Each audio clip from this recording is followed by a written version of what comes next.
اعوذ باللہ من الشیطان الرجیم بسم اللہ الرحمن الرحیم۔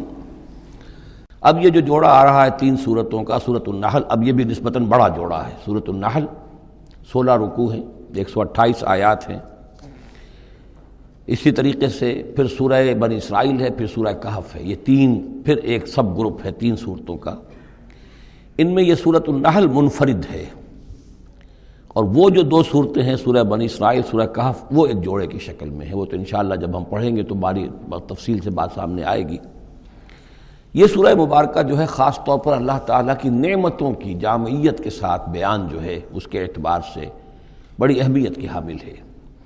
مزاجاً گویا کہ سورہ انعام سے زیادہ مشابہ ہے، بلکہ یہ کہ سورہ روم جو ہے وہ اور سورہ نحل اس کے مضامین میں اور زیادہ گہری مشابہت ہے۔ اتا امر اللہ فلا تستعجلوہ، اللہ کا حکم آن پہنچا ہے پس جلدی مت بچاؤ۔ یعنی یہ کہ جب رسول کی بعثت ہو گئی تو گویا کہ اب وہ سارا معاملہ جو ہے وہ اب تو صرف وقت کا رہ گیا ہے کہ کتنے وقت کے بعد تم پر عذاب آئے، کب تک تمہیں مہلت ملے، ورنہ فیصلہ تو گویا کہ جب کتاب قرآن نازل ہو رہا ہے اور رسول کو ہم نے بھیج دیا ہے تو گویا فیصلہ کن وقت آ پہنچا ہے۔ اب اس میں کوئی تاخیر بس تھوڑی سی ہے، زیادہ نہیں۔ اتا امر اللہ فلا تستعجلوہ سبحانہ وتعالی عما یشرکون، وہ پاک ہے اور بلند و بالا ہے اس سے جو شرک تم کرتے ہو۔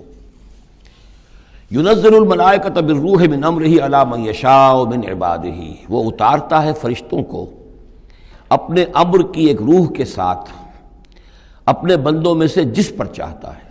یہ الفاظ بہت اہم ہیں۔ اتارتا ہے فرشتوں کو، حضرت جبرائیل علیہ السلام ہے کہ جو وحی لے کر آئے۔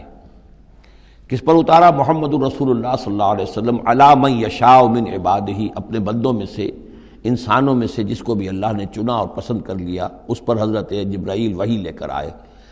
بالروح من امرہ، اپنے امر، اپنے معاملے کی ایک روح کے ساتھ، اس سے مراد وحی ہے۔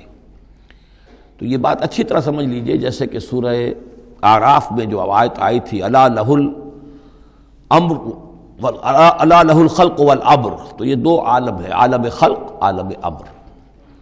عالم امر کا معاملہ یہ ہے کہ اس میں کوئی ٹائم ایلیمنٹ نہیں ہے سرے سے۔ اللہ تعالیٰ کا جو بھی فیصلہ ہوتا ہے انسٹنٹینیس، اس کا امر یہ ہے انما امرہ اذا اراد شیئا فانما یقول له کن فیکون، اس میں کوئی ٹائم ایلیمنٹ نہیں ہے۔ لیکن عالم خلق میں وقت لگتا ہے، 6 دنوں میں آسمان اور زمین بنائے، وقت لگتا ہے۔ آم کی گٹھلی کا ایک درخت جو اس سے بننا ہے اس میں وقت لگے گا۔ عالم خلق میں وقت ہے، اس میں وقت نہیں ہے۔ اور عالم امر کی 3 ہی چیزیں ہیں صرف جو ہمارے علم میں ہیں۔ ایک ملائکہ کا تعلق عالم امر سے ہے، اسی لیے ان کو روح بھی کہا جاتا ہے، روح القدس، روح الامین، نزل بہ الروح الامین، ایدناہ بروح القدس۔ تو ملائکہ بھی روح ہے۔ پھر یہ وحی جو ہے یہ بھی روح ہے، بالروح من امرہ، یہ بھی اللہ کے امر میں سے ایک روح ہے۔ اور جو یہ نازل ہوتی ہے وحی، یہ بھی روح پر نازل ہوتی ہے۔ وحی جو حضور کو آئی ہے وہ حضور کے کانوں کے ذریعے سے نہیں، حضور کے آنکھوں کے ذریعے سے نہیں، بلکہ حضور کے قلب مبارک پر براہ راست، اور قلب مسکن ہے روح محمدی کا۔ تو جو فرمایا کہ نزل بہ روح الامین علی قلبک، یہ تو آپ کے دل پر نازل ہوا ہے۔ تو روح محمدی ریسیپینٹ ہے وحی کی، روح الامین لانے والا ہے وحی کا، اور وحی خود بھی روح ہے۔ اور اس اعتبار سے جگر کا ایک شعر جو ہے وہ ضرور یاد رکھیے، کسی خاص ہی کیفیت میں وہ کہہ گئے، نغمہ وہی ہے نغمہ کہ جس کو روح سنے اور روح سنائے۔ یہ جو نغمہ ہے روحانی قرآن کا، یہ روح الامین نے سنایا، روح محمدی نے سنا صلی اللہ علیہ وسلم علیہ الصلاۃ والسلام۔ ینزل الملائکۃ بالروح من امرہ علی من یشاء من عبادہ، وہ نازل فرماتا ہے فرشتوں کو اپنے حکم کی ایک روح کے ساتھ اپنے بندوں میں سے جس پر چاہتا ہے۔ کس لیے؟ ان انذروا انہ لا الہ الا انا فاتقون، کہ خبردار کر دو میرے بندوں کو کہ میرے سوا کوئی معبود نہیں ہے، بس مجھی سے ڈریں، میرا تقوی اختیار کریں۔ خلق السماوات والارض بالحق، اس نے آسمان اور زمین حق کے ساتھ پیدا کیے۔ تعالی عما یشرکون، وہ بہت بلند و بالا ہے، اعلیٰ اور عرفہ ہے شرک سے جو تم کر رہے ہو۔ خلق الانسان من نطفۃ، اس نے انسان کو بنایا ہے گندے پانی کی بوند سے، فاذا ہوا خصیم و مبین، تو پھر وہ بن جاتا ہے جھگڑنے والا، بڑی بحثیں کرتا ہے، دلیلیں دیتا ہے، عقلی اور نقلی اور نہ معلوم کہاں کہاں کے زمین و آسمان کے قلابے میں لاتا ہے، جھگڑتا ہے بہت ہی واضح طور پر۔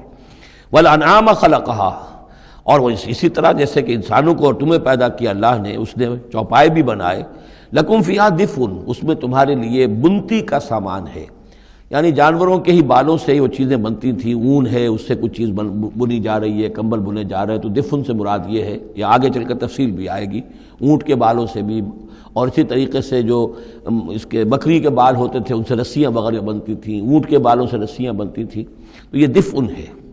ومنافع، اور بھی بہت سے فائدے ہیں، ومنہا تاکلون، اور اسی سے تمہاری غذا بھی ہے، اس کا گوشت تم کھاتے ہو جانوروں کا۔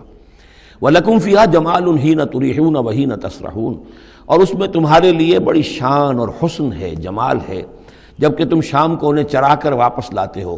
دیہاتی لوگوں کے لیے واقعہ یہ کہ وہ منظر بڑا دل خوشکن ہوتا ہے، وہ اپنے ریوڑ کو لے کر آ رہے ہیں، شام کے وقت جنگل سے واپس آ رہے ہیں، کتنا بڑا ریوڑ ہے یا کتنی بھینسیں ہیں، کتنی گائیں ہیں، تو اس کے اندر تمہارے لیے ایک حسن ہے، جمال ہے۔ وحین تسرحون، اور جب صبح کے وقت چرانے کے لیے باہر لے کر جاتے ہو۔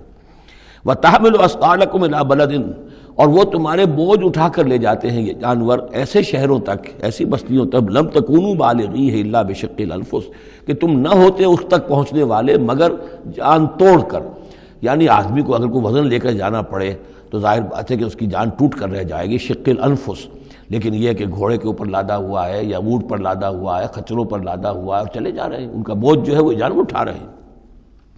ان ربکم لرؤوف الرحیم، یقیناً تمہارا رب جو ہے وہ بہت رؤوف ہے، شفقت فرمانے والا اور مہربان ہے۔ والخیل، اس نے بنا دیے، پیدا کر دیے گھوڑے، والبغال، اور خچر، والحمیر، اور گدھے، لترکبوها وزینہ، کہ تم اس پر سواری کرو۔ پھر یہ کہ اس میں تمہارے لیے زیبائش اور آرائش بھی ہے۔ گھوڑا جو ہے وہ تو بڑا حسین جانور ہے، بڑا باتمکنت جانور ہے، اس کے تو جس کے پاس گھوڑا ہوتا ہے اس کی ایک حیثیت ہوتی ہے۔ وَيَخْلُقُ مَا لَا تَعْلَمُونَ، اور یہ چیزیں تو وہ ہے جو تم جانتے ہو، اللہ تو اور نہ معلوم کتنی چیزیں پیدا کرتا ہے جن کا تمہیں علم ہی نہیں ہے، تمہیں ابھی اندازہ ہی نہیں ہے۔ وَعَلَى اللَّهِ قَصْدُ السَّبِيلِ وَمِنْهَا جَائِرٌ، سیدھا راستہ تو اللہ تک پہنچانے والا ہے، باقی اس میں سے ٹیڑھی پگڈنڈیاں نکل جاتی ہیں، یعنی سیدھا راستہ جو ہے صراط مستقیم، وہ اہدنا الصراط المستقیم، کبھی اسے سواء السبیل کہا ہے، قصد السبیل، سواء السبیل، صراط السوی، یہ تمام الفاظ صراط مستقیم، یہ ایک سیدھا راستہ توحید کی سیدھے شاہراہ ہے، اللہ تک پہنچتا ہے سیدھا راستہ۔ ومنہا جائر، لیکن اس سے لوگ مڑ جاتے ہیں ادھر ادھر پگڈنڈیوں پر۔ وَلَوْ شَاءَ لَهَدَاكُمْ أَجْمَعِينَ، اگر اللہ چاہتا تم سب کو ہدایت دے دیتا، تم سبھی کو سیدھے راستے پر چلاتا۔ صدق اللہ العظیم۔